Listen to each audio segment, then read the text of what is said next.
साथ मैंने पूरा सौर मंडल अपने सीने पर सजा रखा है। सब मेरे जादुई आकर्षण के कारण टिके हुए हैं। मुझे कोई छू नहीं सकता। हा हा हा हा। आकाश, मेरे भाई, क्यों इतना घमंड करते हो? तुम्हारा तो कोई अस्तित्व ही नहीं है। शांत अग्नि, शांत। अपनी वाणी को विराम दो। तुम तो एक छोटी सी चिंगारी हो, लुबक कर छिपी रहती हो। सत्य वचन, परंतु तुमने मेरा गुस्सा नहीं देखा। यदि किसी ने मुझे छेड़ा तो मैं सबको जलाकर खाक कर देता। मुझे क्रोधित मत करो आकाश, अन्यथा मेरी लपटें तुम्हारी तरफ उठकर तुम्हें व्यथा पहुंचा सकती है। तुम आग के साथ साथ रोशनी भी देते हो, आहार पकाने में भी अपना योगदान देते हो, परंतु मेरे सूरज और चांद के आगे तुम्हारी रोशनी जुगनू से बढ़कर नहीं है, समझे? मैं चाहूँ तो सारे विश्व को राख के ढेर में बदल सकता हूँ। देखना है तुम्हें? अरे अग्नि, मेरे बिना तुम कुछ नहीं कर सकते।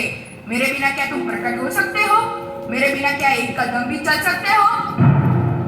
अग्नि, वायु का कोई उत्तर है तुम्हारे पास? आकाश भैया, तुम्हारी पहचान भी मैं हूँ। घमंड ना तो तुम्हारा अच्छा है, न ही अग्नि का। मैं तुम्हारे आसपास रहता हूँ, इसलिए तुम आकाश कहलाते हो, वरना तुम तो हो ही नहीं। फिर भी मैं हूँ। मेरे कारण मैं अथाह जल हूँ। मेरी सतह पर आकाश भैया तुम्हारा प्रतिबिंब लहराता है और मैं नीले समुंदर होकर गरजता हूँ। यही नहीं, सजीवों, पेड़ पौधों, ताल, नदियों को जीवित रखता हूँ। मेरी एक बूंद संजीवनी है। यदि मैं नहीं होता तो सर्वनाश हो जाता। जानते हो? वायु की तरह चल, तू ये अहंकार की भाषा बोलता है। ये अहंकार नहीं है अग्नि, मेरी शक्ति है। तुम जब भी गुस्से में आपा खो बैठे हो तो तुम्हें शांत नहीं रख पाता हूँ, यह मत भूलो। वह तो अपनी दोस्ती के कारण जल भैया। ठीक है, मैं दोस्ती के कारण तुम्हें मैं अपने भीतर रखता हूँ। नहीं जल भैया, मैं तुम्हारी संरचना का ही एक हिस्सा हूँ। प्राणवायु नहीं होता तो तुम होते क्या? तो फिर तुम अग्नि का विस्तार करने में सहाय क्यों करते हो? मैं तुम्हारी यानी जल और अग्नि की दुश्मनी भली भांति जानता हूँ।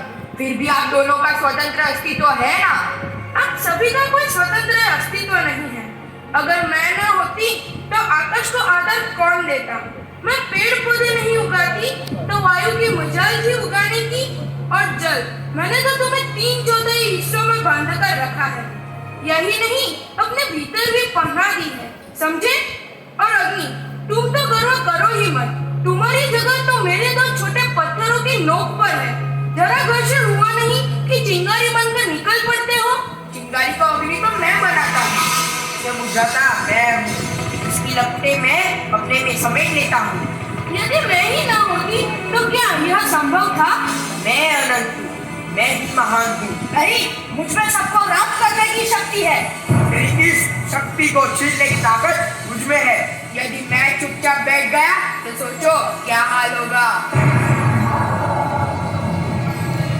आप सब अहंकार से ग्रस्त हो, अपनी अपनी शक्तियों पर घमंड है आपको। क्या आपको यह गर्व करना उचित है? कौन हो आप? मैं आत्मा, अजर अमर आत्मा। आत्मा? अजर आत्मा? हाँ, नैनम छिंदति शास्त्राणि, नैनम दाहति पावक, न चैनम क्लेदयन्त्यो, न शोषयति मारुतः। अर्थात अग्नि जला नहीं सकता, जल गिला नहीं कर सकता और वायु सुखा नहीं सकता। अब क्या नया? परंतु तुम तो एक शरीर हो। नहीं, मैं शरीर नहीं हूँ। तो कौन हो? मैं आत्मा हूँ जो आप सब में निवास करता हूँ। हमारी तो कोई आत्मा नहीं है। यह शरीर, मानव शरीर जो पंच तत्व से बना है, वह पंच तत्व आप ही तो हो। आकाश, अग्नि, वायु, जल और पृथ्वी। परंतु यह शरीर तो नाशवंत है। नाशवंत नहीं, परिवर्तनशील है।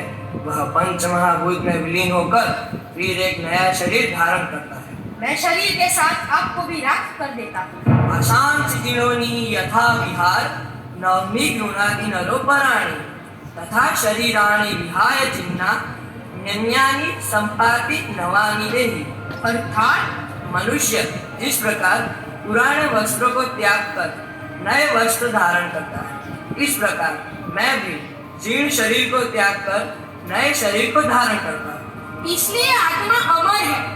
आप भिन्न भिन्न नहीं हो, पंच तत्व जो मानव शरीर में समाहित। आप भी पंच महाभूत में विलीन हो जाते हो और मेरी तरह ही फिर एक नए शरीर के रूप में जन्म लेते हो। एक जीवन चक्र पूर्ण होता है और इस प्रकार जन्म मृत्यु का चक्र निरंतर चलता रहता है, सदैव सदा निरंतर। ભારત વર્ષના વૈદિક તાલીમ પરંપરાના ઉપનિષદ